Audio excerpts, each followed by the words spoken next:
అలాగే అరటి ఉంది కదండి, అరటి మనం అందరం కాయ కాయ గెలకు ఒకటే కదండి వచ్చేది, కానీ ఆ లోపల దూట ఉంది చూసారా, ఆ దూట మీద చంద్రశేఖర్ గారు 1200 రూపాయలు సంపాదిస్తారు. ఎలా అండి? ఇదేం చేస్తారంటే మనం కాయ అయిపోయాం కానీ చెట్టును కొట్టేస్తాం, కొట్టేసి మల్చింగ్ చేస్తాము, వదిలేస్తాం. దాన్ని తీస్తా ఉంటే లోపల మనకి తెల్లగా ట్యూబ్లైట్ లాగా వస్తుంది. దాన్ని పీసెస్ కట్ చేయాలి.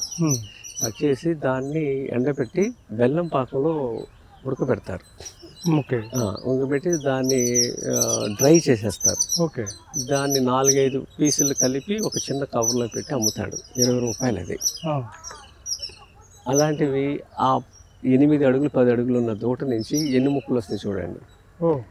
ఇది ఎందుకంటే తింటే ఇదేంటే మనకి ఫైబర్. ఇప్పుడు ఈ మలబద్ధకం ఉంటుంది చూసారా, వాళ్ళు రోజు ఒకటి తింటే ఇది 5ంటికి నిద్ర లేపేస్తుంది వాళ్ళని. ఇది ఇలాంటి వాల్యూ యాడ్ అనేది శాస్త్రీయంగా చెప్పేవాళ్ళు లేరు. ఇప్పుడు మనం ఎంతసేపు అరటికల మీద డబ్బులు చూస్తున్నాం.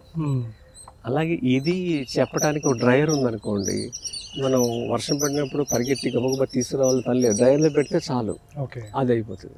ఇంకోటి ఏం చేస్తుంది, ఆ దూటని ఉడకపెడతారు. ఉడకబెట్టి మజ్జిగ చారు ఉంటుంది చూసారు, దాంట్లో వేసుకుంటారు. అది తింటే కూడా మనకి మోషన్ ఫ్రీ అవుతుంది.